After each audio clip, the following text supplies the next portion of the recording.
Je vous propose de poursuivre avec le bordereau et le rendu compte porté par Régine Rouet sur le plan de refus de la misère, 1 an déjà. Bon retour ici à la tribune, chère Régine, et vous avez la parole. Merci. Monsieur le Président, chers collègues bretonnes, bretons, le 7 avril 2023, notre Assemblée régionale adoptait le plan de refus de la misère et de la précarité pour la période 2023-2027. Par cet engagement politique volontariste, la collectivité souhaitait, avec détermination, mais aussi avec humilité et modestie, agir dans le cadre de ses compétences et de ses responsabilités en faveur des plus démunis, en participant à relever le défi de la lutte contre la précarité, la pauvreté et contre la marginalisation de nos concitoyens. 58 engagements étaient adoptés, fondés sur le respect des droits essentiels de chacune et de chacun, afin de contribuer à l'émancipation et au sentiment de dignité des personnes les plus démunies, qui doivent pouvoir se loger dignement, se nourrir correctement, prendre soin de leur santé, se former, occuper un emploi, avoir accès à une vie sociale, culturelle et sportive, vivre tout simplement et non survivre. J'ai le plaisir de vous rendre compte aujourd'hui des avancées de ce plan de refus de la misère et de la précarité 1 an après son adoption. Ce premier bilan est une illustration non exhaustive de l'engagement régional qui vise à accompagner avec solidarité et humanité les concitoyens démunis en situation de précarité. Ce document se veut réaliste et porteur d'une dynamique. Il rend compte de l'investissement déterminé de la région dans ce domaine politiquement et humainement sensible, socialement et économiquement extrêmement prégnant dans le contexte actuel. Un engagement résolu, en lien étroit avec l'ensemble de nos partenaires, l'État et tout singulièrement le commissaire à la lutte contre la pauvreté, les intercommunalités, les départements, les associations qui agissent au quotidien avec dynamisme, compétence, disponibilité et générosité, et aussi les personnes qui vivent cette précarité, comme je me suis engagée car elles possèdent des compétences précieuses. Elles ont l'expertise d'usage de la pauvreté. Cette année 2023 a été ponctuée par de nombreuses rencontres enrichissantes, enthousiasmantes, réalistes et prometteuses avec des habitants eux-mêmes confrontés à la précarité, des décideurs, des acteurs du monde économique et associatif. Des expérimentations ont été notamment menées dans le cadre d'une nouvelle convention d'appui à la lutte contre la précarité avec l'État, portant notamment sur la précarité alimentaire et les logements précaires. Nous avons souhaité tester, expérimenter quelques projets innovants, à petite échelle, en lien étroit avec l'ensemble des acteurs concernés. Notre engagement n'a en effet de sens que s'il s'inscrit dans le collectif porté par une volonté commune d'efficacité et d'écoute, avec respect et humilité, convaincus du bien fondé des actions menées auprès de celles et de ceux qui en ont le plus besoin. Je souhaite remercier très chaleureusement mes collègues qui se sont investis à mes côtés avec dynamisme et efficacité. Saluer aussi les différents services pour ce travail de coopération et les directions mobilisées avec compétence, et un merci sincère et particulier à Lénaïque Briero qui m'accompagne au quotidien. Ce beau collectif contribue à donner encore plus d'élan et de vie à notre engagement politique au plus près des territoires, au plus près de nos concitoyens. Vous me permettrez, Monsieur le Président, chers collègues, de citer quelques actions significatives qui ont été mises en œuvre dans le cadre du plan du refus de la misère et de la précarité et qui n'auraient pas pu voir le jour sans notre mobilisation collective. Ces derniers mois, nous avons travaillé en étroite collaboration avec les plateformes de mobilité, de plus en plus nombreuses en Bretagne. Ces plateformes veillent à ce que la précarité, mobilité ne constitue plus un frein à l'accès à l'emploi, à une formation, à une vie sociale, culturelle et sportive. En 2023, nous avons accompagné financièrement une dizaine de plateformes, dont le lancement de la plateforme de mobilité en Centre-Bretagne, Carebrace Mobilité, portée par Emmaüs Action Ouest. Au printemps 2023, notre collectivité a offert des véhicules motorisés sortis de notre propre flotte à 8 plateformes de mobilité, 12 véhicules, dont 7 voitures et 5 scooters thermiques, au bénéfice des personnes qui en ont le plus besoin. Nous avons abondé à hauteur de 40 000 € dans le cadre de la convention État-Région à la lutte contre la précarité, le fonds Zéro Abandon dans le centre Ouest Bretagne, initié par la Fondation Abbé Pierre. Ce fonds, doté de 100 000 €, permet d'aider des propriétaires occupants, identifiés préalablement car en situation de précarité, à financer des petits travaux afin d'améliorer la qualité de leur logement. Changer un carreau, une porte, un ballon d'eau chaude, etc. En raison de sa souplesse, de sa rapidité, ce fonds zéro abandon en pays COB permet de réaliser une amélioration immédiate des situations les plus sensibles et suscite un effet levier en vue de la réalisation d'autres travaux plus importants mais tout aussi indispensables.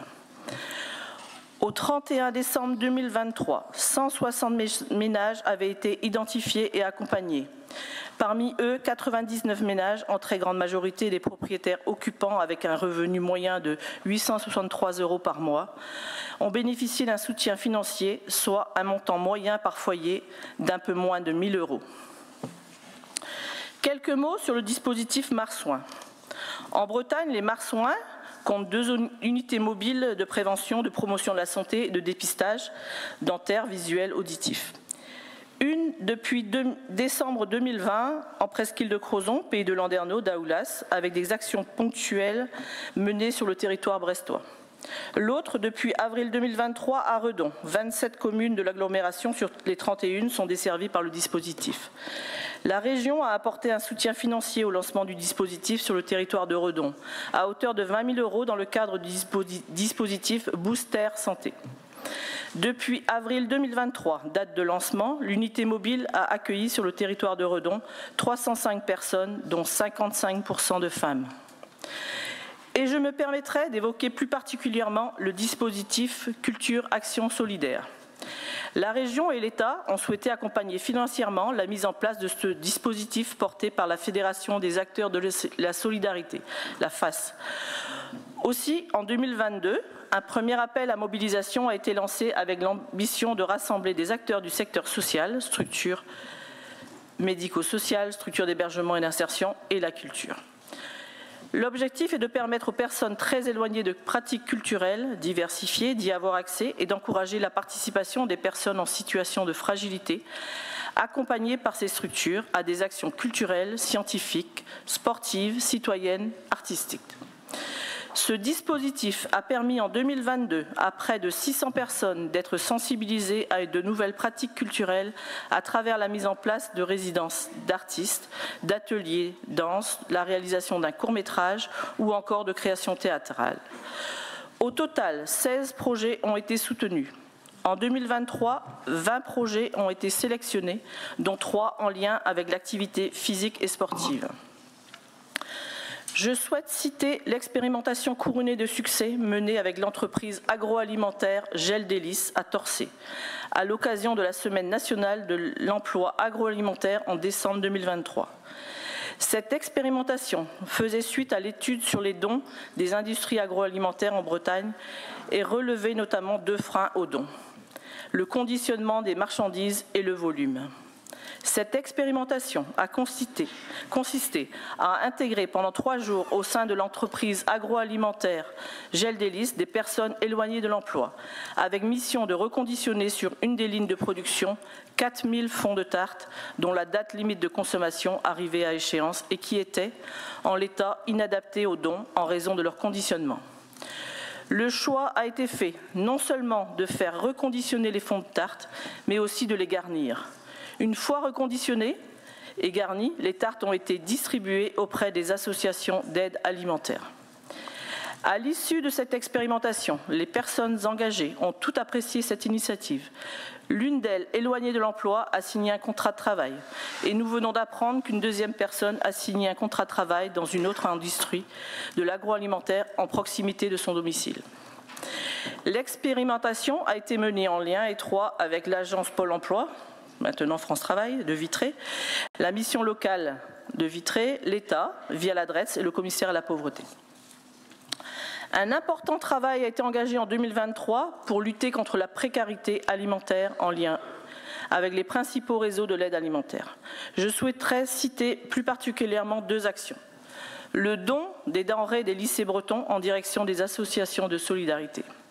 Une expérimentation prometteuse est en cours depuis le mois de février entre le lycée Émile Zola basé à Rennes et l'association Cœur Résistant. Cette dernière récupère chaque jour les denrées non consommées par les lycéens lors du déjeuner. Du 4 au 22 février, l'association avait réalisé 11 ramasses et récolté 580 plats. Une mesure citoyenne, humanitaire et solidaire qui permet à la fois de lutter contre le gaspillage alimentaire dans les restaurants scolaires des lycées et de venir en aide à un public en difficulté, de leur offrir un repas équilibré dans un contexte marqué par une forte inflation. Nous étendrons cette initiative à d'autres établissements en 2024. Je souhaite également citer le partenariat entre les banques alimentaires et deux lycées professionnels, celui de Bel Air à Tinténiac et le lycée de Brocéliande à Guerre-Quatquidan. Ces deux établissements disposent d'une filière poids lourd et encouragent les lycéens qui apprennent à conduire ces véhicules de mettre à profit 3 jours par semaine leur cours de conduite pour transporter des marchandises au bénéfice des 10 banques alimentaires de l'Ouest. Cette mission illustre leur engagement citoyen et évite de rouler à vide. Merci de cette belle initiative au service des solidarités. Voilà, mes chers collègues, quelques exemples d'actions très concrètes que nous avons mises en œuvre ces derniers mois. La lutte contre la pauvreté relève d'un engagement politique conforme à nos valeurs, à nos engagements, qui, pour faire sens, doit s'inscrire dans la durée et dans la continuité. C'est pourquoi nous nous engageons à poursuivre avec détermination et énergie nos actions, en lien étroit avec nos partenaires.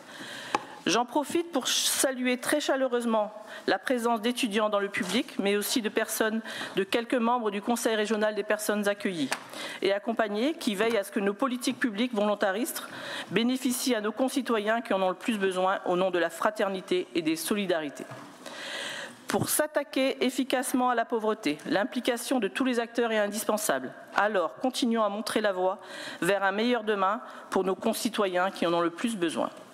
Cheminons ensemble pour continuer et décliner ce plan de refus de la misère et de la précarité et surtout que le vivre ensemble puisse encore et encore se conjuguer avec le faire ensemble. Je vous remercie de votre attention. Merci à vous. Merci à vous, chère Madame Rouet.